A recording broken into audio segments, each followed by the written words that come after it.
ನಮಸ್ತೆ ಸ್ನೇಹಿತರೆ, ಹೇಮಾ ಯೂಟ್ಯೂಬ್ ಚಾನಲ್ಗೆ ಸ್ವಾಗತ. ಇವತ್ತಿನ ವಿಡಿಯೋ ಒಳಗೆ ನಾನು ಮೆಣಸಿನ್ಕಾಯಿ ಖಾರ ಚಟ್ನಿನ ಹೇಗೆ ಮಾಡಬೇಕು ಅನ್ನೋದನ್ನು ತೋರಿಸ್ಕೊಡ್ತಾ ಇದ್ದೀನಿ. ಅದಕ್ಕಿಂತ ಮುಂಚೆ ಇನ್ನೂ ಯಾರು ನನ್ನ ಚಾನಲ್ನ ಸಬ್ಸ್ಕ್ರೈಬ್ ಮಾಡಿಲ್ಲ, ಪ್ಲೀಸ್ ಸಬ್ಸ್ಕ್ರೈಬ್ ಮಾಡಿ. ಬನ್ನಿ ಚಾಲು ಮಾಡೋಣ.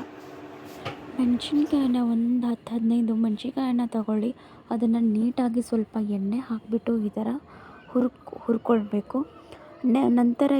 ನಂತರ ನಾವು ಬೆಳ್ಳುಳ್ಳಿ ಮತ್ತು ಸ್ವಲ್ಪ ಕೊಬ್ಬರಿ ಮತ್ತು ಅಲ್ಲ ಅಂದರೆ ಶುಂಠಿ ಇವನ್ನೆಲ್ಲನೂ ಚಿಕ್ಕದಾಗಿ ಕಟ್ ಮಾಡಿಕೊಂಡು ಈ ಥರ ಹುರ್ಕೊಂಡು ತೊಗೊಂಬರಬೇಕು. ಇದನ್ನೆಲ್ಲ ನೀಟಾಗಿ ಹುರ್ಕೊಂಡಾದಮೇಲೆ ಸ್ವಲ್ಪ ಎಣ್ಣೆನೂ ಹಾಕ್ಕೊಳ್ಳಿ.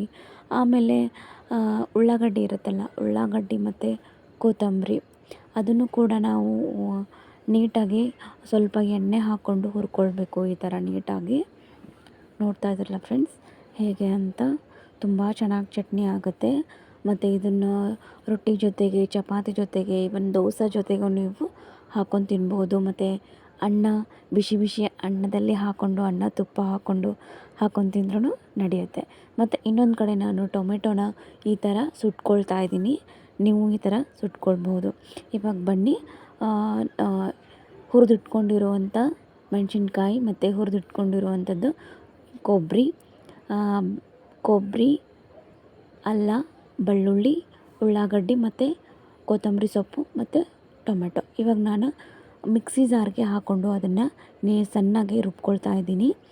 ನೀವು ಕುಟಾಣಿ ಇರುತ್ತಲ್ಲ ಅದ್ರ ಜೊತೆಗೂ ಆದರೂ ನೀವು ಕುಟ್ಕೊಂಡು ತೊಗೊಳ್ಬೋದು. ಓಕೆ, ಇವಾಗ ನಾವು ಎಲ್ಲನೂ ಮಿಕ್ಸಿ ಜಾರ್ಗೆ ಹಾಕ್ಕೊಳ್ಬೇಕು. ಮತ್ತು ಇದಕ್ಕೆ ರುಚಿಗೆ ತಕ್ಕಷ್ಟು ಉಪ್ಪನ್ನು ಹಾಕ್ಕೊಳ್ಳಿ. ಮತ್ತು ಅರಿಶಿಣ ಪೌಡ್ರ್ ಹಾಕ್ಕೊಳ್ಳಿ ಸ್ವಲ್ಪ. ಮತ್ತು ಜೀರಿಗೆ, ಇವಾಗ ನೋಡಿ ಜೀರಿಗೆ ಹಾಕ್ಕೊಳ್ತಾ ಇದ್ದೀನಿ. ಆಮೇಲೆ ಅರಿಶಿನ, ರುಚಿಗೆ ತಕ್ಕಷ್ಟು ಉಪ್ಪನ್ನು ಹಾಕ್ಕೊಳ್ಬೇಕು. ಸ್ವಲ್ಪ ಸಕ್ಕರೆನ ಹಾಕ್ಕೊಳ್ಳಿ. ಮತ್ತು ಇದಕ್ಕೆ ಇಂಗನ್ನು ಹಾಕ್ಕೊಳ್ಳಿ ಸ್ವಲ್ಪ. ಆಮೇಲೆ ಚೂರು ನೀರು ಹಾಕ್ಕೊಂಡು ನಾವು ಇದನ್ನು ರುಬ್ಕೊಂಡು ತೊಗೊಂಡು ಬರಬೇಕು. ಓಕೆ, ತುಂಬ ಟೇಸ್ಟ್ ಆಗುತ್ತೆ ರೀ ಈ ಥರ. ಇದನ್ನು ನೀವು ಮಾಡಿಟ್ಟು ಫ್ರಿಜ್ಜಲ್ಲಿ ಸ್ಟೋರ್ ಮಾಡಿರೋದ್ರಿಂದ ಒಂದು ವಾರದವರೆಗೂ ನೀವು ಇದನ್ನು ಹಾಕ್ಕೊಂಡು ತಿನ್ಬೋದು. ಮತ್ತು ನಾನು ಸ್ವಲ್ಪ ಶೇಂಗಾ ಪೌಡ್ರನ್ನು ಹಾಕ್ಕೊಳ್ತಾ ಇದ್ದೀನಿ. ಹುರಿದು ಇಟ್ಟಿರೋ ಶೇಂಗಾ ಪೌಡರ್ ಇದು, ಅದನ್ನು ಹಾಕ್ಕೊಳ್ತಾ ಇದ್ದೀನಿ. ಸೊ ಅದನ್ನು ಹಾಕ್ಕೊಂಡು ನಾನು ಈ ಥರ ನೀಟಾಗಿ ರುಬ್ಕೊಂಬಂದೆ. ಇವಾಗ ನಾನು ರುಚಿಗೆ ತಕ್ಕಷ್ಟು ಉಪ್ಪನ್ನು ಹಾಕ್ಕೊಳ್ತಾ ಇದ್ದೇನೆ. ಆಮೇಲೆ ಇವಾಗ ಅದು ಚಟ್ನಿ ರೆಡಿ ಆಯಿತು ನೋಡಿ.